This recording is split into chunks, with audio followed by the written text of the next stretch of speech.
Olá a todos, sejam bem-vindos mais uma vez ao estudo da lição da Escola Sabatina. Em primeiro lugar, queria fazer uma correção aqui. Eu falei 13 semanas, são 14, né? 13, eu passei já a primeira lição ao término da primeira semana. Então são 14 lições. A primeira, rebelião em um universo perfeito. A 14ª, novas todas as coisas.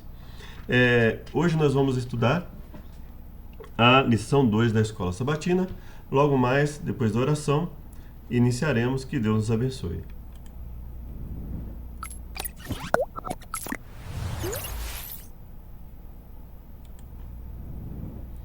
Vamos lá? Obrigado, Pai, por mais uma vez podemos falar da Tua mensagem, nos auxilie, nos dê a sabedoria necessária, perdoe com nossas falhas e pecados, nós imploramos em nome de Jesus. Amém. Bom, eu tenho um vídeo para quem quiser acessar na internet a respeito dessa questão. Eu vou até pegar o nome aqui. Bom, eu vou, numa próxima eu passo para vocês, porque eu não vou conseguir pegar nesse momento, mas o que é interessante, eu faço ali uma reflexão sobre sofrimento e mal. É um vídeo longo, mas eu acredito que tenha bastante informação interessante. Para você que quiser ter uma ampliação aí sobre a questão do mal, as discussões, a questão bíblica, algumas questões filosóficas, né, lógicas, que demonstram a validade do relato bíblico, e aí você pode buscar também. Nesse momento nós vamos estudar a lição 2, Morte em um Mundo de Pecado. Então, na lição 1, nós falamos sobre a rebelião no céu. Aquele que é conhecido como Lúcifer, que é uma tradução que foi feita em relação ao nome que eu vou ler aqui para vocês. Helel ben Shakar, né? Que também pode ser traduzido como resplandecente, estrela da manhã, filho da manhã, né? E o Helel, aqui eles traduziram como Lúcifer, né? E houve uma rebelião, né? O primeiro ser se rebelou em um ambiente totalmente puro, sem nenhuma interferência externa. Ele começa a se rebelar. A partir dele, os outros seres também, né? Conforme nós entendemos, 1/3 dos que estavam ali aceitaram a trama que ele havia criado. Agora nós estamos em um outro momento. Ele usa a sua influência, a sua inteligência, e ele vai então dirigir a sua atenção para o nosso planeta, para o primeiro casal, Adão e Eva. Nós vamos aqui começar o nosso estudo. Ele fala sobre Romanos 5. Então, o primeiro texto que nós temos aqui é Romanos 5. Já vou deixar preparado aqui. Romanos capítulo 5, em que ele diz o seguinte: assim como por um só homem entrou o pecado no mundo, e pelo pecado a morte, assim passou a morte a todos os homens, né? Aqui a lição, ela coloca a toda a humanidade, verso 12 de Romanos, né? Na Almeida Corrigida Fiel, se eu não me engano, que eu coloquei aqui, ele fala, né? Assim passou a morte a todos os homens, por isso todos pecaram. Nova versão internacional. Assim também a morte veio a todos os homens. E aqui na versão da lição, toda a humanidade, porque esse é o sentido dado, né? Assim como o pecado entrou pelo primeiro casal, no caso aí aqui ele está colocando Adão em evidência, né? E aí ele fala, assim também a morte passou a toda a humanidade, pois todos pecaram. Nós não vamos fazer nenhum estudo amplo sobre os aspectos do pecado, da justificação pela fé, do pecado do ser humano. Por quê? Porque a ênfase aqui da lição ela é um pouco diferente. Nós vamos focar aqui no conteúdo, no conceito que a lição traz para nós. Bom, vamos começar então. Eu vou só pegar aqui um pouco do contexto, para nós termos o hábito aqui de analisarmos o contexto, né? E ele diz o seguinte: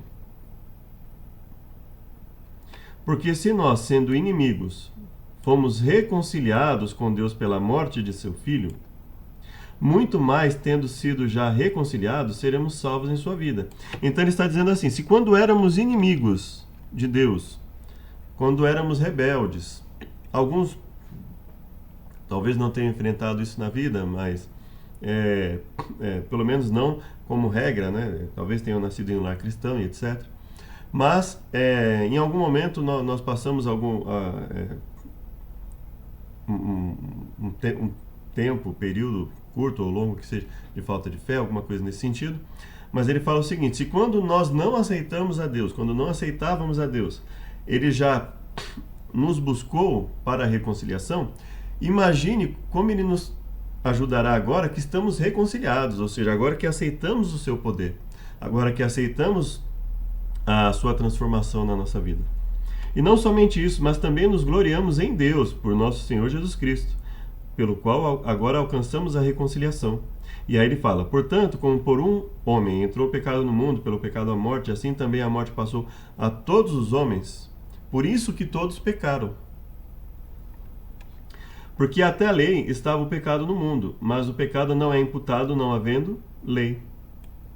Então ele dá o mesmo conceito que João dá lá no seu livro, que ele fala, basicamente o pecado é o quê? A rebelião contra Deus, contra o que Deus estabelece como o necessário para a nossa vida.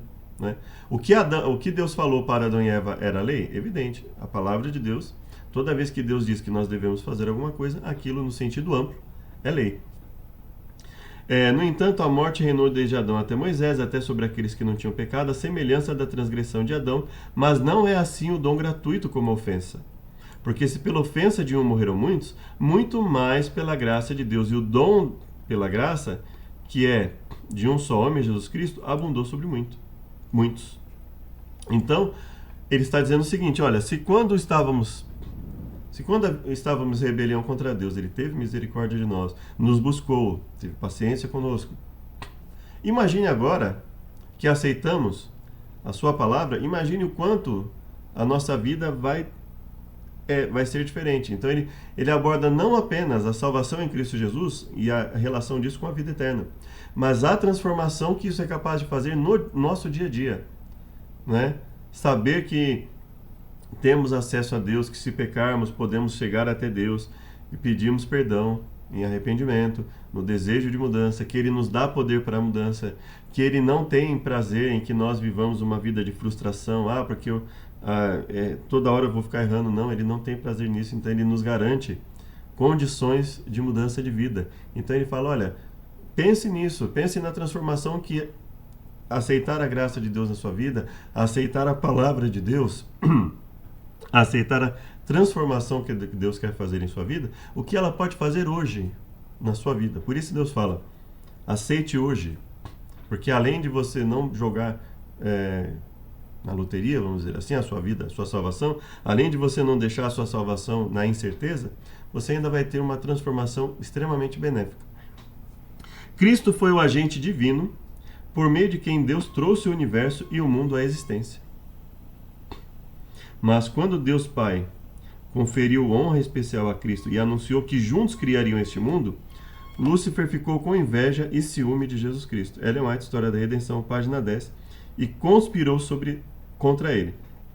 Bom, quando nós lemos Ezequiel, quando nós lemos Isaías, nós vemos claramente que havia ali, quando nós entendemos que aquilo é uma citação literal de uma realidade sobrenatural que havia acontecido fora da nossa dimensão, na dimensão do reino do céu lá, com Deus e os seus anjos, aí nós entendemos que houve claramente ali uma atitude de ciúme, uma atitude de rebelião, né? Um ser e outros que o acompanharam depois com a intenção clara de ser mais do que eles deveriam ser e uma série de coisas. E a Ellen White, ela conta detalhes sobre isso. Se você quiser, eu te convido a ler História da Redenção. A página 10 é o meio do caminho ali, né? Se você quiser ler, né, você vai ver uma série de coisas e aí você vai poder ver o que ela fala a respeito desse assunto. Na semana passada nós vimos sobre a rebelião. Aqui ele coloca um pequeno trecho que você pode ler na sua casa. E ele diz o seguinte: ao ser expulso do céu, Satanás decidiu destruir a felicidade de Adão e Eva na terra e assim causar tristeza no céu. Ele imaginou que, se pudesse, de alguma forma, induzi-los à desobediência, Deus faria provisão pela qual pudessem ser perdoados. Então ele e todos os seus anjos caídos teriam uma oportunidade de participar da misericórdia de Deus. É claro que, quando você lê isso, à luz do que nós lemos lá, por isso que é importante nós lermos todas as lições, porque muitas vezes você vai ver uma sequência de raciocínios ali, né? Não que você não vai entender a lição 2 se você não ler a 1, mas você vai entender melhor. Tem um comentário na lição de quinta-feira, em relação ao grande conflito, páginas 414 e 415, que diz o seguinte: várias vezes lhe foi oferecido perdão, sob a condição de que se arrependesse e se submetesse. Então você percebe que essa atitude de Satanás foi uma atitude de desespero, porque ele sabia que ele já havia tido uma série de chances. Então não seria, em termos lógicos, a chance de Adão e Eva, dada a Adão e Eva, que daria uma chance a ele. Então nós percebemos o quanto ele estava desesperado, o quanto essa atitude foi desesperada, foi egoísta. Ele havia perdido a oportunidade, perdido as chances que Deus deu, ele estava numa situação difícil e queria usar seres inocentes para alcançar o seu intento. Olha que, por isso que a Bíblia fala, quando nós estivermos em pé, cuidemos para não cair, porque olha em que situação um ser que havia sido perfeito, havia sido extremamente valorizado e chega numa situação dessa. Plenamente ciente da estratégia de Satanás, Deus advertiu Adão e Eva para que não para que não se expusessem à tentação. História da Redenção, página 20. Então você vê aí que esse intervalo do livro da História da Redenção ele vai ser bastante utilizado. Então eu aconselho a você que durante a semana aí leia essa parte, esses fatos do livro História da Redenção, e aí você vai conseguir visualizar, vislumbrar melhor os comentários da lição. Isso significa que, mesmo quando o mundo ainda era perfeito e irrepreensível, já havia restrições claras às quais os seres humanos deviam obedecer. Ou seja, a lei de Deus em seu sentido amplo, ou seja, fazer a vontade de Deus em tudo que ele determina, é algo que não passou a ocorrer apenas por causa do erro. Até porque se houve um erro, se houve pecado, se houve a transgressão de algo, é porque algo já havia sido determinado antes do pecado, antes da transgressão. Por isso se chama transgressão, porque já havia sido estabelecido que não se podia fazer algo contrário ao que Deus estabeleceu. Nesta semana, refletiremos sobre a queda de Adão e Eva, a respeito de como o pecado e a morte tomaram conta do nosso mundo e acerca de como Deus plantou uma semente de esperança para a humanidade no Éden. Claro que nós não vivemos aqui na perfeição em que Adão e Eva viveram lá, né, a beleza de tudo, mas Paulo, e não só Paulo, mas toda a Bíblia ela nos fala, olha, você pode ter uma vida transformada ainda hoje, se você aceitar a Deus, se eu aceitar a Deus e mantivermos a nossa aceitação. Domingo nos diz o seguinte: declarações sob tensão.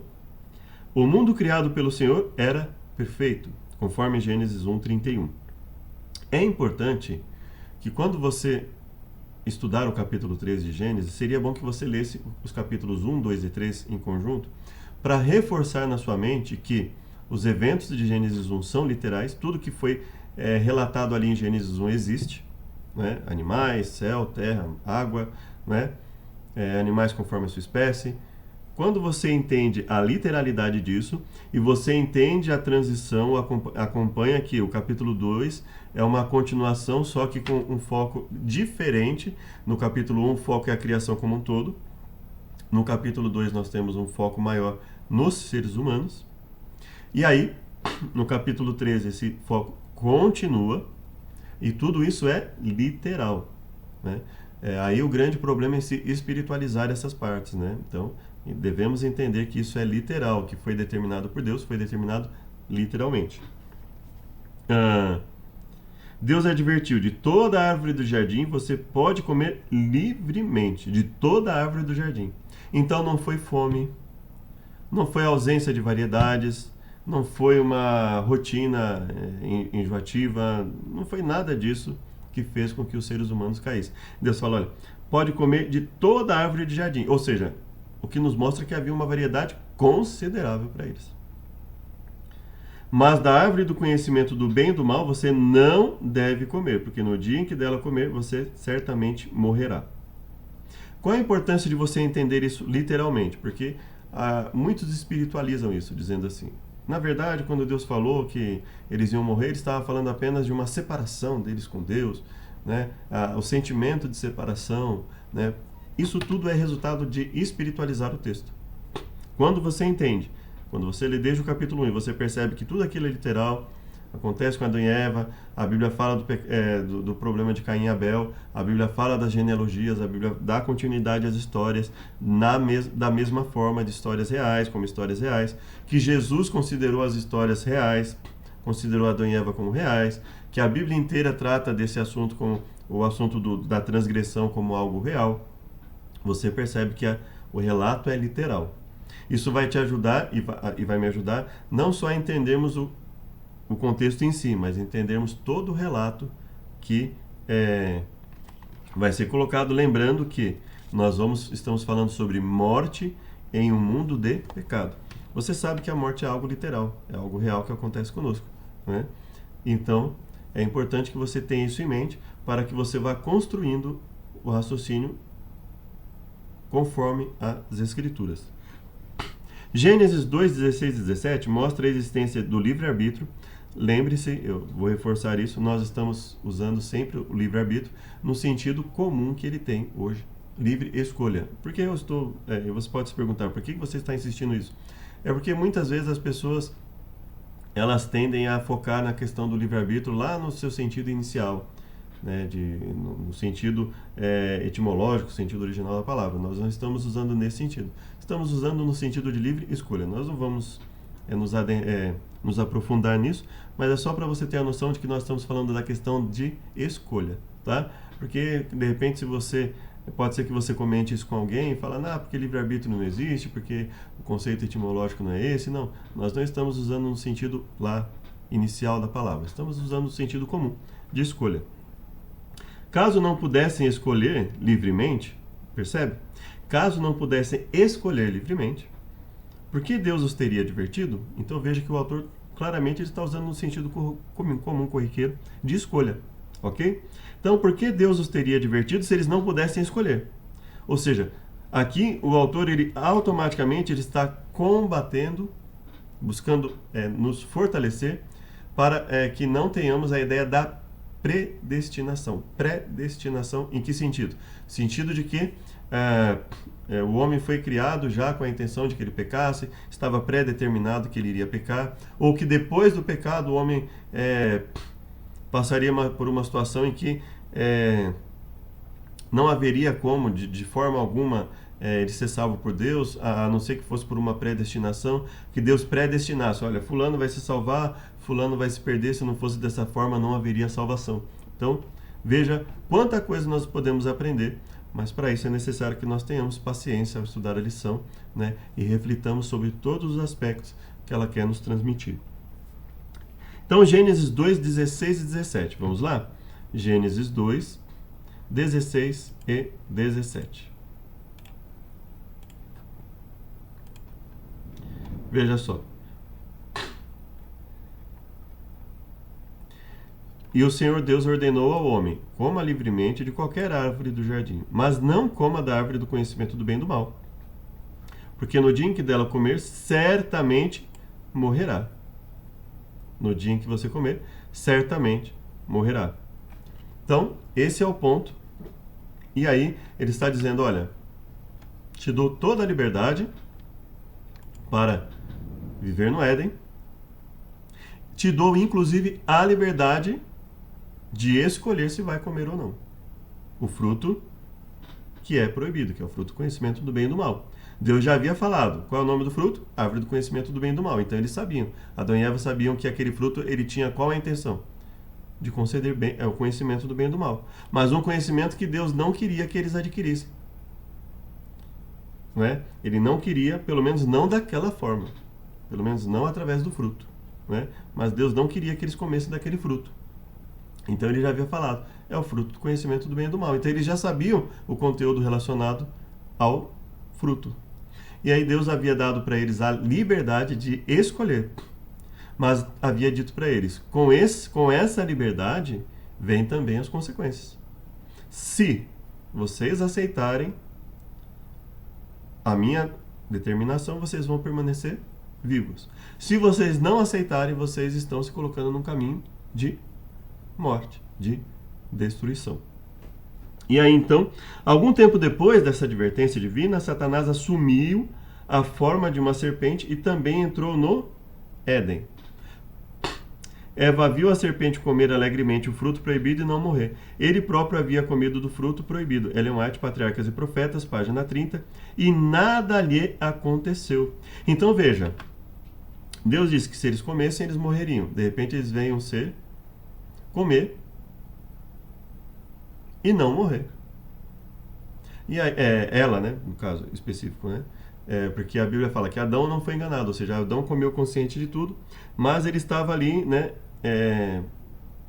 usando aquele artifício, e aí, para enganar o ser humano e fazer com que o ser humano comesse.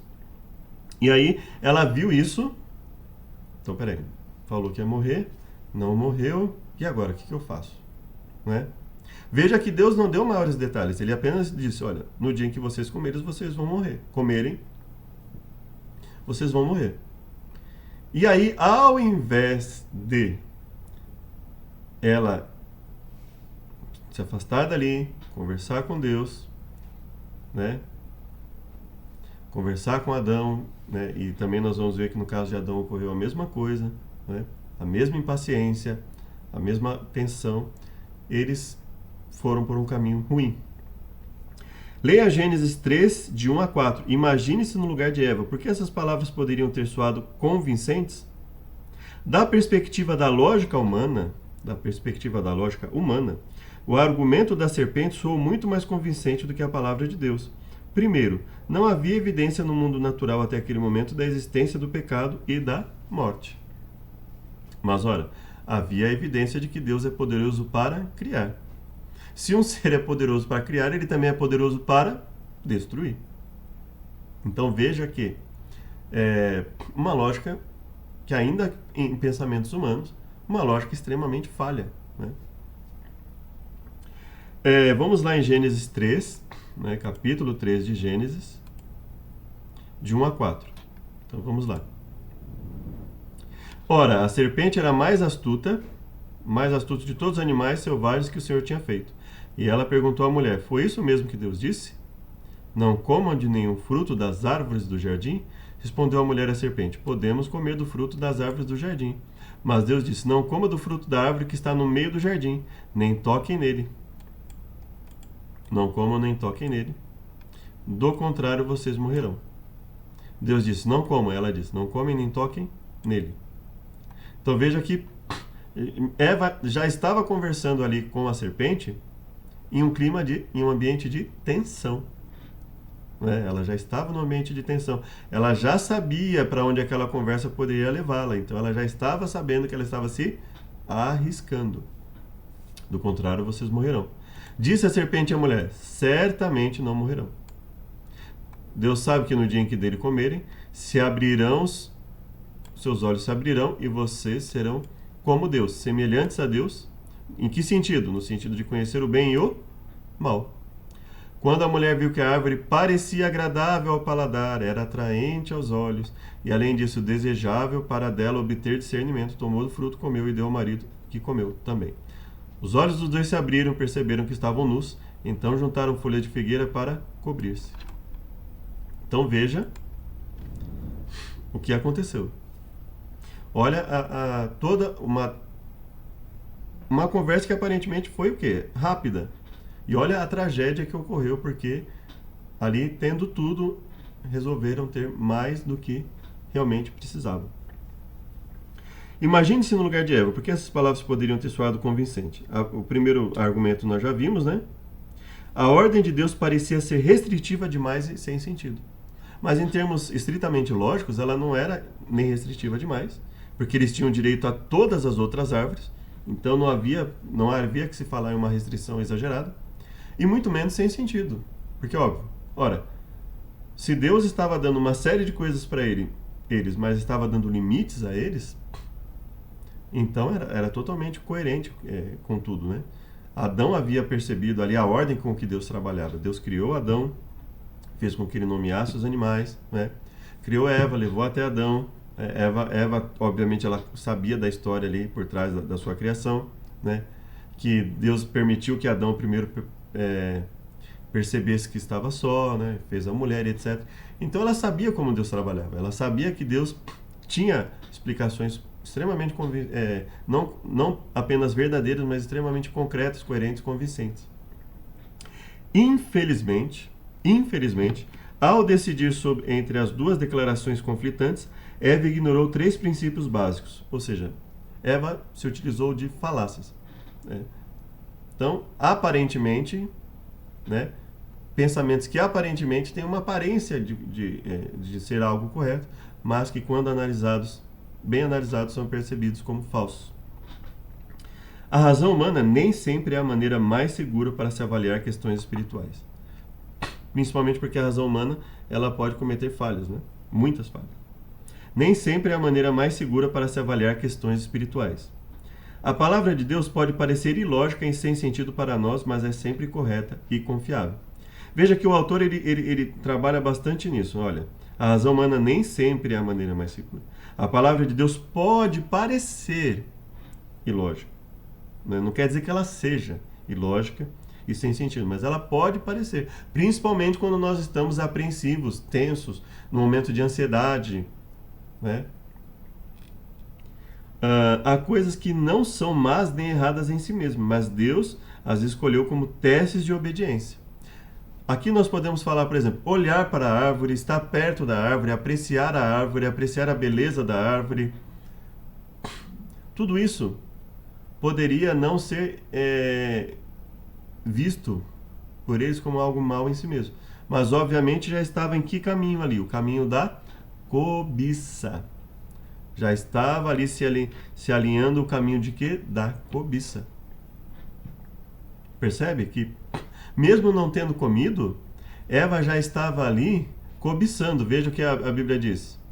Quando a mulher viu que a árvore parecia agradável para o paladar, atraente aos olhos, desejável para obter entendimento, tomou o fruto e comeu.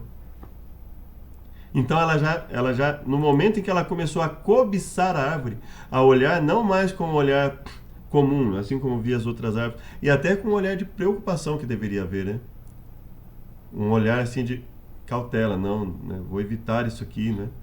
Veja que ela não só olha como aprecia, mas ela passa a cobiçar o fruto. Devemos estar cientes de que a experiência de Eva não é caso único. Todos os dias nós precisamos, decidir entre a palavra de Deus, que pode ser impopular, e os apelos sedutores de nossa cultura. Nossa escolha terá consequências eternas. Para o bem ou para o mal, né? Então veja, por um lado, palavra impopular, por outro, cultura sedutora, incentivos, né? Hoje, se você for olhar na internet, o que mais você vai ver é o incentivo a ceder a sedução das culturas, né? Ou seja da cultura, seja da multiplicidade de culturas, né? Então, isso é muito perigoso. Então, não devemos tomar atitudes em momentos de ansiedade, em momentos de tensão, não é? Não que nós não tomemos, né? Infelizmente acaba acontecendo em alguns momentos. Mas, tanto quanto possível, se nós estivermos com Deus, isso não vai ser regra na nossa vida, né? Evitarmos tomar atitudes ali em momentos ali em que estivermos muito ansiosos para conseguir algo, né? Sempre deixar passar, né? Então, vou numa loja, gostei de algo. Não, primeiro eu tenho que planejar. Tenho dinheiro para comprar? Vou conseguir pagar aquilo que vou comprar, né? Financiar um carro, por exemplo, né? Vou ter dinheiro para continuar a pagar, porque se eu tiver que devolver, o prejuízo vai ser enorme. Então, tudo isso deve ser planejado, né? Então, a Bíblia já nos orienta de cara o quanto nós devemos planejar. Então, veja, Deus foi extremamente honesto. Ele falou, então, quando ele fala, né, quando Deus está falando, você pode até imaginar, né, o casal depois olhando a árvore e falando, realmente a árvore é bonita, né? Mas não é para ser utilizado aquele fruto. Então veja, e deu uma ordem que, se você for parar para pensar, a ordem, o fruto em si, não é a questão do fruto em si, mas do que estava contido na ordem, o respeito à liderança de Deus. Ou seja, Deus está dizendo para vocês, olha, vocês vão dominar sobre tudo. Acima de vocês na terra, só Deus, né? Porque eles iriam dominar sobre tudo aqui. Não vai faltar nada de alimento para vocês vão ter uma vida feliz, vão poder ter filhos e ter o prazer de cuidar dos filhos e etc. E de repente, não satisfeitos com tudo o que Deus deu, ocorre tudo isso, né? Infelizmente, e nós devemos lutar para não cairmos também. Então, só existem dois caminhos. Segunda, enganada pela serpente. Gênesis 3, de 1 a 7, nós já lemos aqui, né? Eu vou ler o 7 para nós. Os olhos dos dois se abriram, perceberam que estavam nus, e então juntaram folhas de figueira para cobrir-se. Quais critérios Eva usou para escolher entre a palavra de Deus e a palavra da serpente? Então veja. Basicamente, vamos dizer assim, o principal fator foi o desejo de conseguir o conhecimento que lhe era proibido. Conseguir alcançar um nível que ela não precisava, mas que ela desejou ali. Não sei se você já ouviu essa frase, né? Inclusive ela foi colocada num anúncio aí, em que modelos estavam, uma determinada modelo falou assim: não preciso, mas quero. Olha o perigo de nós cedermos à cultura. Não preciso, mas quero. Não importa se eu preciso ou não, eu quero e pronto. Já faça o que tu queres, faça o que você quer. Totalmente o oposto do que Deus ensina. Gênesis 3 é um exemplo claro da psicologia da tentação. Deus havia advertido Adão e Eva de que, se comessem do fruto proibido, morreriam. Assumindo a forma de serpente, Satanás usou várias estratégias retóricas para levar Eva a pecar. Primeiro, ele generalizou a proibição específica de Deus. Ele generalizou a proibição específica de Deus. Ao perguntar, é verdade que Deus disse, não comam do fruto de nenhuma árvore? Aí Eva contra-argumentou que a proibição se referia apenas àquela árvore. Satanás contradisse a declaração. Então, primeiro ele tenta confundir, generalizar, bagunçar na cabeça. E aí depois, quando não funciona, ele vai para uma segunda etapa. Ele contradiz o que Deus disse. A declaração afirmando categoricamente, é certo que vocês não morrerão. Então, por fim, Satanás acusou Deus de suprimir deliberadamente, ou seja, Satanás acusa Deus não apenas de mentir, mas de mentir por medo da reação dos seres. Como se ele estivesse manipulando tudo que estava acontecendo ali. Olha, isso aqui não é uma realidade, não é a realidade do que vocês vivem. Deus está colocando vocês aqui no mundo de fantasia. Quando, na verdade, o que Deus concedeu para eles era a realidade. E o que Satanás estava planejando era a fantasia. Não sei se você já ouviu esse ditado. Acuse-os do que você é. Ou seja, quando alguém quer enganar alguma pessoa, ele fala do outro aquilo que ele é. Satanás estava falando de Deus, estava atribuindo um caráter a Deus que não era de Deus, era de Satanás. Ele estava invertendo as coisas, dizendo que Deus era mau e ele era bom, quando na verdade era o oposto. E ele estava querendo fazer com que Eva acreditasse nisso. E é muito perigoso, nós devemos ter muito cuidado, que Satanás usa essa estratégia constantemente, querendo fazer parecer que as coisas que Deus estabeleceu na sua palavra são más, e a fantasia que ele oferece é que é boa. E aí, ele fala, Deus sabe que no dia em que comerem, os seus olhos se abrirão, serão como Deus, conhecedores do bem e do mal. A curiosidade de Eva a levou ao terreno encantado de Satanás. Um mundo de fantasias que ele pintou como se fosse uma realidade ali. Ela foi forçada a decidir se permaneceria fiel à ordem restritiva de Deus ou se cederia aos apelos sedutores de Satanás. Ela tinha que decidir ali, né? Ao duvidar da palavra divina, usou seus próprios sentidos, o método empírico, o da observação pessoal, para decidir entre duas declarações conflitantes. Podemos até dizer aqui que ela usou um falso método empírico, né? Porque ela não precisava fazer teste algum. Ela tinha, por um lado, Deus, que havia dado tudo o que ela precisava ali. Ela tinha Adão, com quem ela poderia confirmar tudo o que aconteceu ali com ele, todos os benefícios que Deus deu. Por outro lado, ela tinha um ser que ela nunca tinha visto, ou se tivesse visto, assim, que ela não tinha absolutamente nada para dar a ênfase ao que ele estava falando. Ele comeu e não morreu, ótimo, mas e de tudo que Deus deu? O que aquele ser tinha dado de concreto para ela? Nada.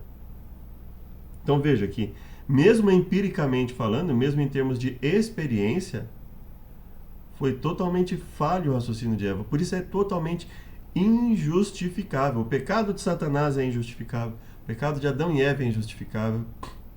A nossa vida longe de Deus, uma vida de rebeldia, é injustificável. Por isso nós somos indesculpáveis se não nos entregarmos ao poder de Deus para a transformação na nossa vida. Primeiro, ela viu que do ponto de vista dietético, a árvore era boa para se comer. Do ponto de vista estético, agradável aos olhos. E de uma análise lógica falha, extremamente falha, isso quando o nosso egoísmo ele aflora, quando a nossa ansiedade aflora, a nossa lógica ela fica deturpada, perturbada. A árvore era desejável para dar entendimento. Portanto, do ponto de vista de Eva, por isso é perigoso essa questão de o meu ponto de vista, o seu ponto de vista não. E em lógica isso já é muito bem definido. Duas afirmações completamente opostas, conflitantes, não podem ser corretas ao mesmo tempo. Ou seja, a afirmação de Deus de que se eles comessem, eles seriam punidos, e a afirmação de Satanás de que não aconteceria nada com eles, não poderiam ser corretas ao mesmo tempo. Um dos dois estava mentindo. Ela tinha todos os motivos para confiar em Deus. Ela tinha uma aparência de piedade, uma aparência de verdade nas falas de Satanás. E ela tinha uma verdade concreta no que Deus fez por Adão, no que Deus fez por ela, tudo que Deus concedeu ali. Mas o desejo de adquirir algo além é o que faz com que nós, seres humanos, geralmente caiamos. Alguns argumentam que todas as formas de conhecimento são válidas, desde que retenhamos o que é bom. Mas as experiências trágicas de Adão e Eva no Jardim do Éden demonstram que o conhecimento em si pode ser muito prejudicial. Ou seja, para onde aquilo vai nos levar? Nós devemos ter muita cautela ao buscar o conhecimento. Por quê? Como eu vou buscar esse conhecimento? O que eu vou fazer com a minha mente para buscar esse conhecimento? Eu vou ter o domínio próprio, eu vou conseguir manter o meu domínio próprio, a disciplina necessária para decidir diante daquele tipo de situação? Há algumas coisas sobre as quais definitivamente é melhor não saber. E mesmo sabendo, é melhor não buscar. Vocês não morrerão. Gênesis 3:4.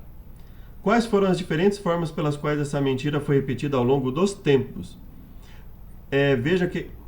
Perceba que não basta lermos Gênesis 3:4, né? Para que você perceba como essa mentira é repetida ao longo dos tempos, é importante que você, além de ler o comentário da lição, você estude um pouco a crença adventista a respeito do pecado, né? A questão do pecado, né? E aí você estude sobre a questão da imortalidade e da mortalidade da alma. Nós cremos que somos mortais e que, para que sejamos imortais, precisamos do poder de Deus. A nossa imortalidade, em um dia que não ocorre agora, será condicional. Nós nunca tivemos uma imortalidade incondicional. Não sei se pude se compreender. Então, existem pessoas que ensinam que quando morremos, na verdade só o corpo morre. Existe uma entidade que faz parte isso não é o que a Igreja Adventista ensina, mas existe em grupos que ensinam que nós temos uma entidade espiritual, né, que quando morremos ela permanece viva, consciente, viva. Alguns que ela permanece viva, mas inconsciente, ou permanece consciente e viva. De qualquer forma, eles creem que nós temos um ser vivo dentro de nós, imaterial.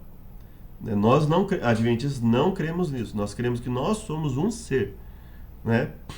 E tudo isso nós vamos aos poucos buscar entender no decorrer da lição, no decorrer das lições, ok? No decorrer do trimestre. Uma das manifestações dessa mentira é vista na crença da imortalidade da alma, que foi a base de muitas religiões e filosofias antigas. No Egito Antigo, motivou as práticas de mumificação e arquitetura funerária, como se vê, por exemplo, nas pirâmides. Essa teoria também se tornou um dos principais pilares da filosofia grega. Por exemplo, em A República A República de Platão, Sócrates pergunta a Glauco: ainda não percebeste que nossa alma é imortal e que nunca pode perecer? Em Fédon, de Platão, Sócrates argumentou em tom semelhante, dizendo que a alma é imortal e imperecível, e nossas almas realmente existirão no Hades. Esses conceitos filosóficos moldaram grande parte da cultura ocidental e até mesmo o cristianismo pós-apostólico. Contudo, se originaram muito antes, já no Jardim do Éden, com o próprio Satanás. No cerne da tentação, Satanás assegurou a Eva: é certo que vocês não morrerão. Colocando sua palavra acima da palavra de Deus. Como os seguintes versos podem ser usados para combater a mentira da imortalidade da alma? Salmo 115, 17, João 5, 28, 29, Salmo 146, Mateus, 1 Coríntios. Bom, vamos começar por Gênesis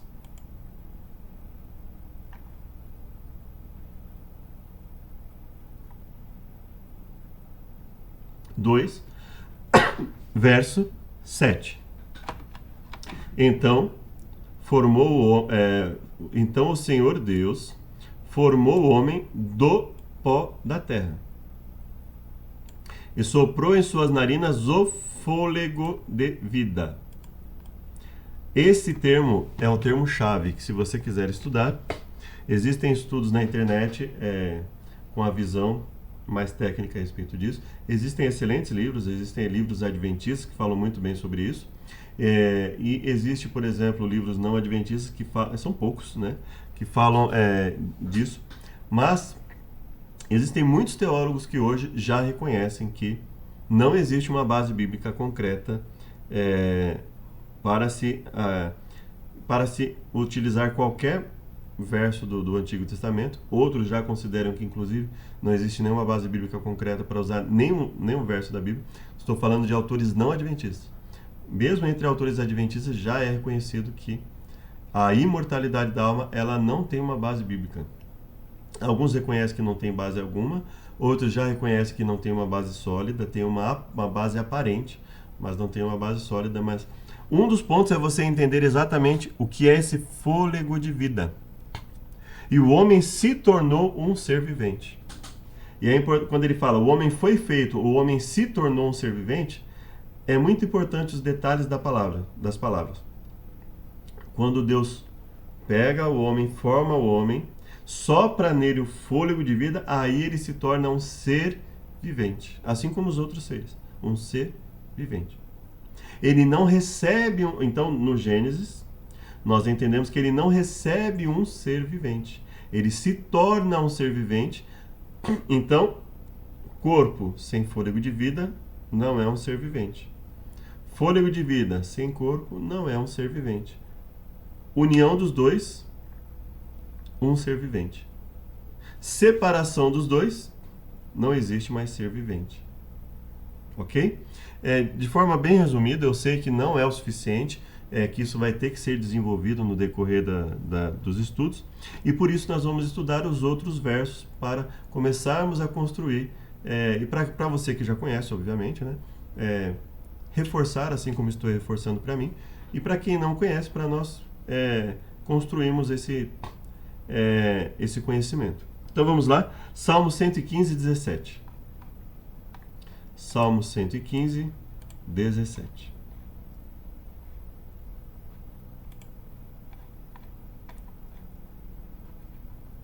Ele diz o seguinte: os mortos não louvam ao Senhor, tampouco nenhum dos que descem ao silêncio. Então, olha só, ele diz: os mortos não louvam ao Senhor, tampouco nenhum dos que descem ao silêncio. Veja que isso aqui é uma espécie de pensamento paralelo. Ele fala assim que morrer é equivalente a descer ao silêncio. Ou seja, morte o pensamento bíblico é de que morte está relacionada a silêncio, ausência completa de vida. Então, os mortos não louvam ao Senhor. Então, obviamente, fica claro aqui que ele não está se referindo ao corpo. Porque quando uma pessoa morria, qualquer um percebia que o corpo estava ali, né, em silêncio, não falava nada. Então, todos sabiam que ao dizer que os mortos não louvam ao Senhor, ele está falando de uma outra realidade, ou seja, ao contrário do que as outras culturas ensinavam, quando o corpo morre, o ser está morto. O ser completo está morto. Não existe uma entidade fora do corpo, não existe um espírito. Não é? Alguns chamam de alma, alguns chamam de espírito. Você vai ver uma série de pensamentos. Mas o que a Bíblia está nos ensinando é que, ao contrário do que era ensinado por outros povos, o conceito bíblico é de que, se o corpo está morto, o ser está morto. Então, se eu vier a morrer, corpo, o ser por completo estará morto. Não apenas o corpo, mas o ser completo estará morto. Não existe uma entidade fora do corpo. O espírito não foi um ser colocado no corpo, como nós vimos. O espírito é o fôlego de vida. O fôlego de vida foi colocado no ser humano, tanto que nós temos o termo que é traduzido por espírito, que pode ter uma série de variantes de significado, né? Inclusive mente, raciocínio, né? Nesse sentido. Mas a ideia básica aqui de Salmos 115, 17 é: se o corpo está morto, o ser está morto. Silêncio. O silêncio não é em relação apenas ao corpo. Ele está dizendo, o ser está em silêncio. Não existe mais nada ali. E aí ele diz, mas nós quem? Os vivos bendiremos o Senhor desde agora e para sempre. Veja, e aí ele faz um contraste. Primeiro ele usa um paralelo aqui. Morte está relacionada a silêncio e vida está relacionada a bendizer o Senhor. Então, nós temos aqui o primeiro verso. Vamos agora para João 5, 28. João capítulo 5, verso 28.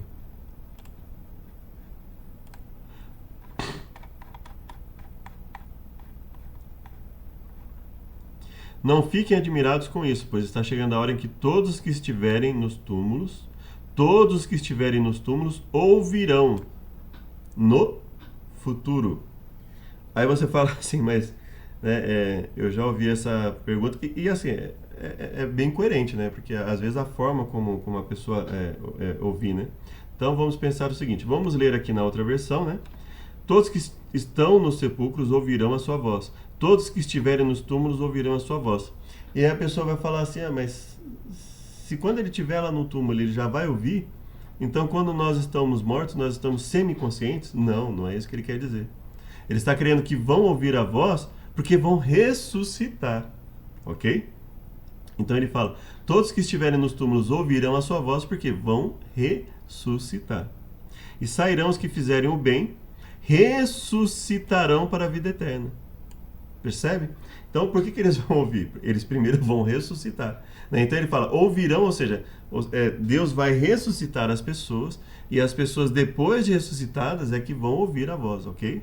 Então, antes de ressuscitar, elas não têm consciência de nada, né? A intenção aqui não é dizer que eles têm consciência, né? Parecem detalhes, mas assim, detalhes às vezes que não se dá muita atenção, mas é muito importante percebermos o porquê, né, que a linguagem foi colocada dessa forma. Então, eles vão ressuscitar para...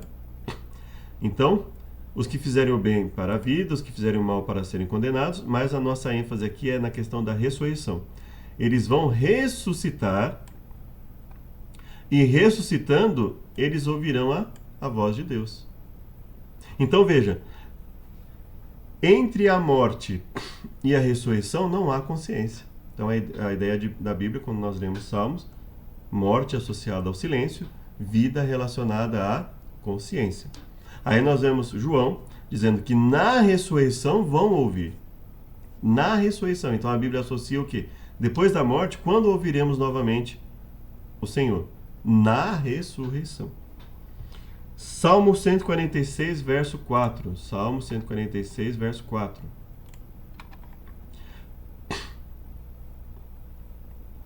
Olha só, eu acho que é importante ler o 3 também, tá? Não confie em príncipes, nem em filho de homem em que não há salvação. Olha como a nova versão internacional traduz, muito interessante. Não confie em príncipes meros mortais, nem em filho de homem. Não confie em príncipes meros mortais, incapazes de salvar. Quando o espírito deles se vai, voltam ao pó. Naquele mesmo dia acabam-se os seus planos. Então veja, não há nenhuma margem aqui na leitura desses dois versos para dizer que quando o espírito dele se vai, que uma entidade consciente ela permanece viva, porque ele fala, acabam-se os seus planos. Então não há plano, ou seja, deixa de existir o ser. Todo plano que estava ali na mente deixa de existir. Ou seja, não existe nenhuma entidade consciente viva que sobreviva e que tenha planos após a morte. Não existe. Isso é o que o texto aqui... Veja que nós estamos construindo, é lógico, mas quanto mais nós lermos, mais nós vamos perceber isso. Mateus 10, 28. Mateus 10, 28. Esse é um texto também que cada um usa para um lado, né, infelizmente, mas quando nós olhamos, nós percebemos que existem termos aqui muito importantes, muito interessantes. Mateus 10, 28.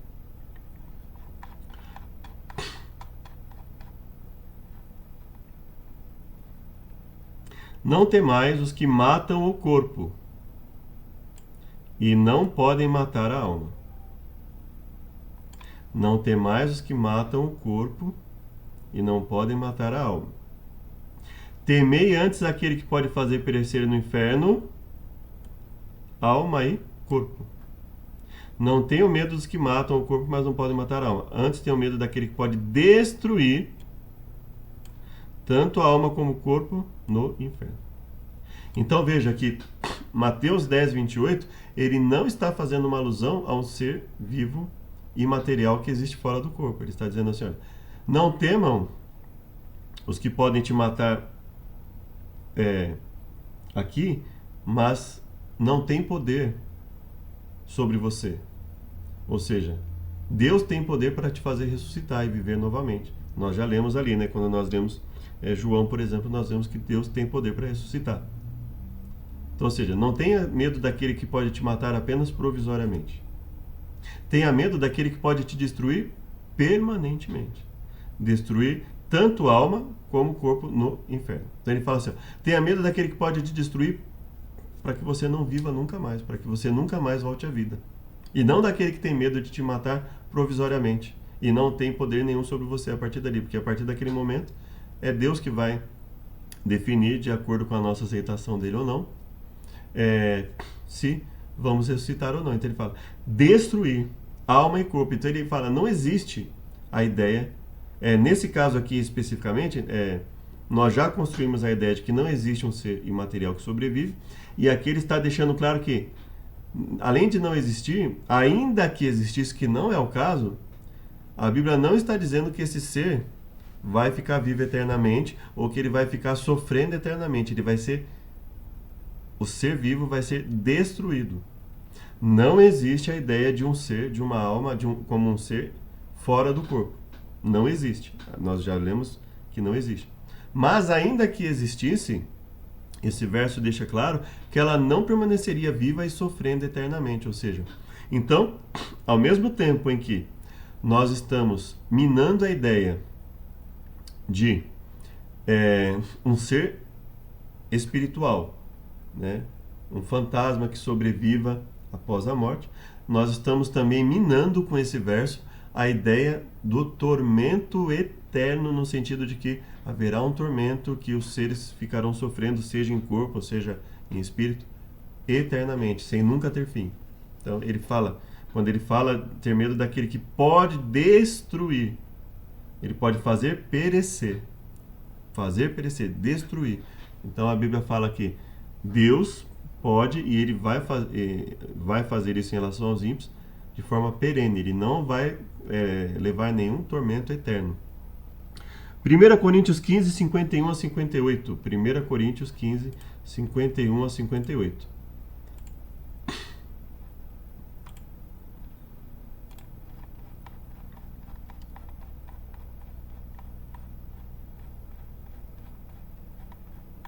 Nos diz o seguinte: eis que eu lhes digo um mistério, nem todos dormiremos, mas todos seremos transformados.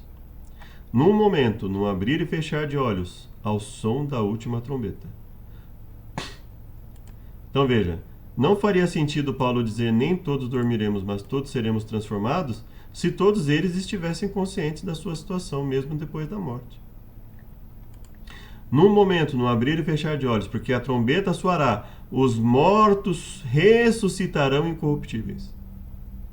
Então, quando que os mortos ficarão incorruptíveis? Na ressurreição. E nós, os que estivermos vivos, seremos transformados. É necessário que aquilo que é corruptível se revista de incorruptibilidade. E aquilo que é mortal se revista de imortalidade.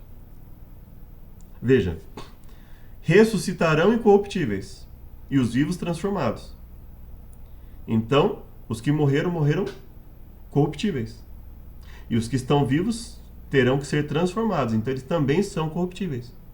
E aí, quando ele fala, o que é corruptível se revista de incorruptibilidade. Deixe de ser corrupto. Deixe de ter um corpo corruptível. E ele fala, aquilo que é mortal se revista de imortalidade. Ou seja, quando formos transformados, teremos uma incorruptibilidade no corpo e seremos imortais, mas para isso precisamos ser transformados. Ou seja, não há imortalidade incondicional no ser humano. E, portanto, não existe um ser imortal dentro de nós, um ser espiritual imortal sobrevivendo dentro de nós. Nós somos um ser e somos mortais. E para que nos tornemos imortais, precisamos ser transformados. Não existe nenhuma entidade imortal dentro de nós.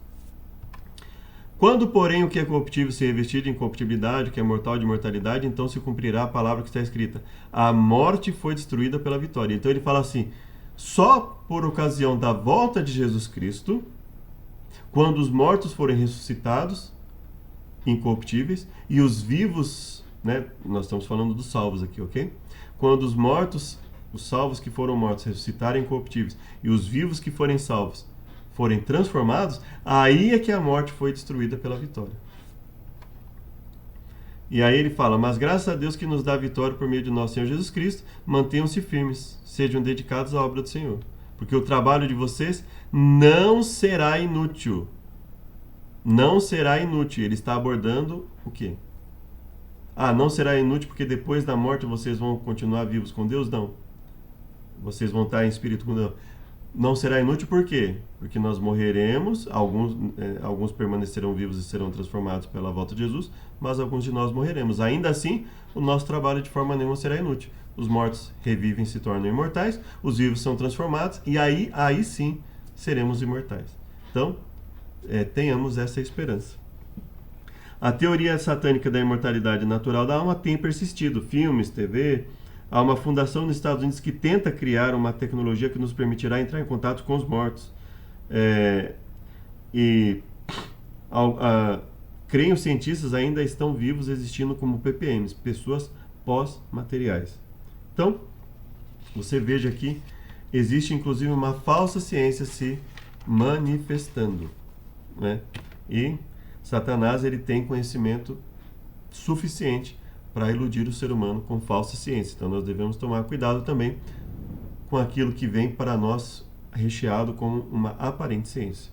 Consequências do pecado. Com base em Gênesis 3, 7, 19 e Romanos 5, 12, quais foram as principais consequências do pecado? Gênesis 3, 7 a 19.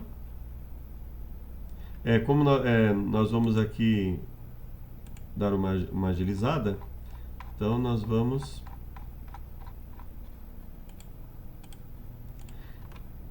pegar Gênesis 3 e vamos lá para o finalzinho.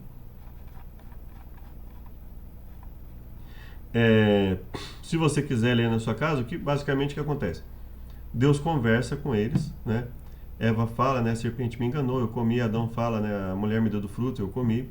Ele lança ali a condenação sobre eles, né? Lança ali a promessa messiânica, que nós entendemos ali em Gênesis 3,15. Lança ali a condenação sobre a serpente, lança ali a condenação sobre Satanás também, dentro ali da promessa da messiânica está ali a condenação contra Satanás também, né? E aí ele diz o seguinte: visto que você deu ouvidos à mulher, comeu do fruto, né? Então você se alimentará, você sofrerá para se alimentar todos os dias da vida. E ele coloca ali no verso 19: com o suor do seu rosto você comerá o seu pão até que volte à terra, porque você é pó e ao pó voltará. Então ele fala assim, das consequências. Olha, dentre as consequências do pecado, além de eles se tornarem mortais, se afastarem, foram expulsos do jardim do Éden, eles teriam uma vida de sofrimento. E de sofrimento porque Deus queria que eles sofressem? Não, porque gradativamente, a cada afastamento de Deus, eles sofreriam cada vez mais, se tornariam cada vez mais perigosos, cada vez mais perversos, cada vez mais ímpios. E aí nós lemos Romanos 5,12.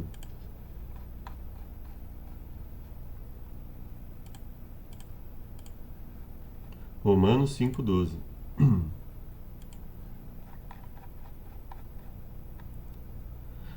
Da mesma forma que, como por um só homem entrou o pecado, e pelo pecado a morte passou a todos os homens, porque todos pecaram. Uma coisa muito importante nesse verso também, é que quando Paulo utiliza esse verso, não faria sentido algum, se ele falasse assim, pelo pecado a morte, e a morte passou a todos os homens, se ele entendesse que a morte lá, que o que Deus havia dito para eles, não fosse efetivamente a morte física. Então perceba que quando nós vamos lendo, nós entendemos que não há espaço bíblico para que quando Deus diz certamente morrerás, que se entenda de uma forma diferente como nós enxergamos a morte, inclusive hoje em dia, da forma que ela ocorre, da forma que ela aconteceria com Adão e Eva, né?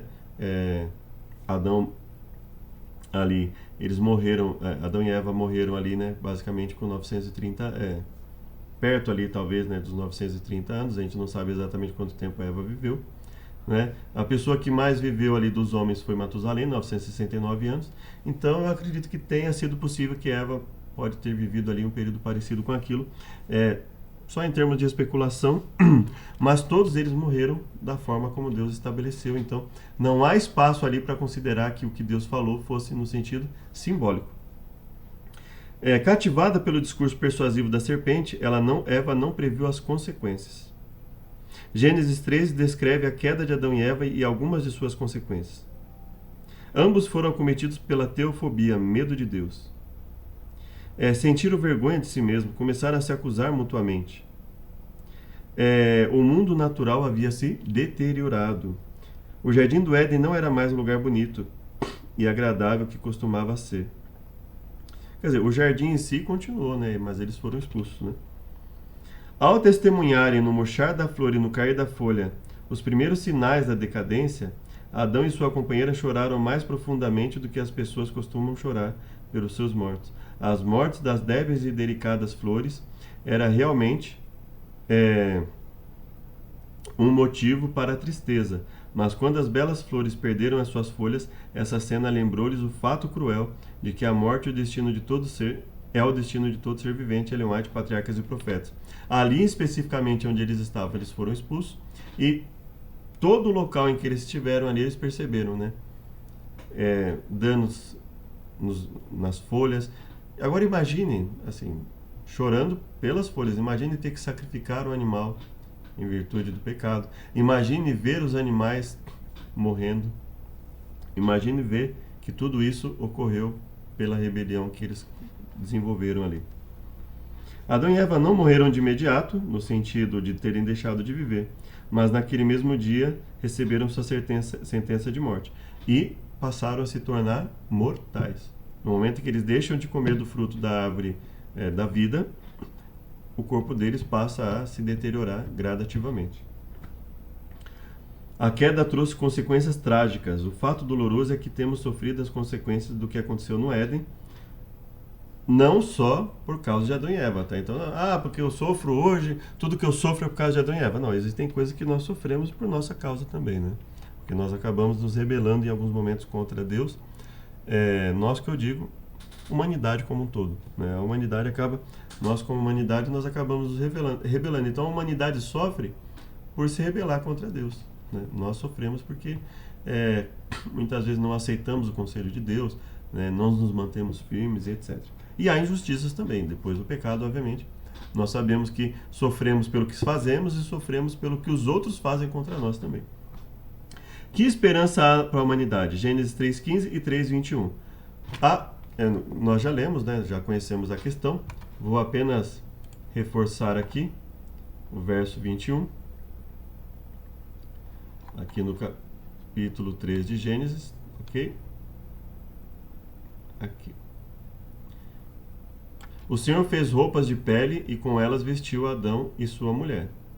Então, Deus começa a cuidar novamente, continua a cuidar deles. Apesar do erro, Deus provê uma vestimenta adequada para eles. Deus provê lá no verso 15, né? Nós estudamos isso quando falamos da lição de Gênesis, né? Se você se lembra, né? Nós falamos disso também. Porém, inimizade entre você e a mulher, sua descendência e o descendente dela, este lhe ferirá a cabeça e você lhe ferirá o calcanhar. Então, aqui nós estamos deixando claro, Deus falando com eles que não permitiria, faria o possível para que não houvesse mais como a mulher, os seres humanos, né, falando, a mulher representando aqui, o ser humano ser seduzido, desde que o ser humano não quisesse, né, desde que o ser humano aceitasse o plano de Deus, e ele não seria mais seduzido pelos enganos de Satanás.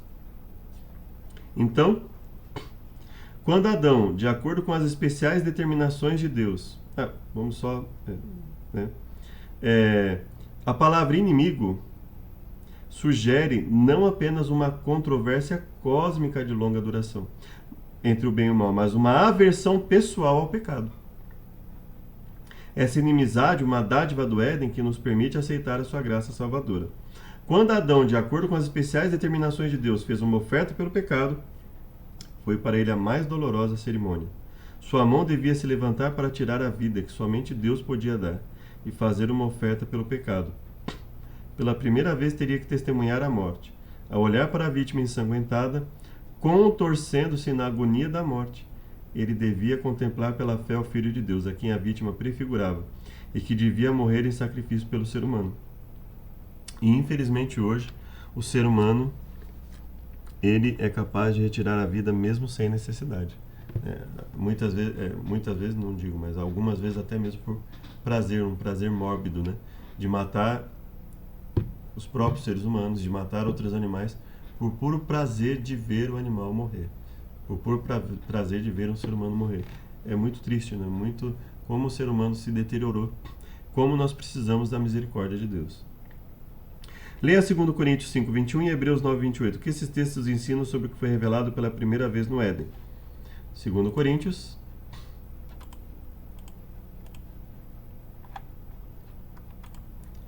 5:21. Deus tornou pecado por nós aquele que não tinha pecado, para que nele nos tornássemos justiça de Deus. Então, o que Deus estabeleceu? O plano da redenção para todos nós. Sabendo que morreriam, Adão e Eva deixaram o jardim do Éden, mas não saíram nus, nem com suas vestes de folha de figueira. Deus fez roupas de peles para eles e os vestiu, um símbolo da sua veste de justiça. Desde o Éden, o Evangelho havia sido revelado à humanidade.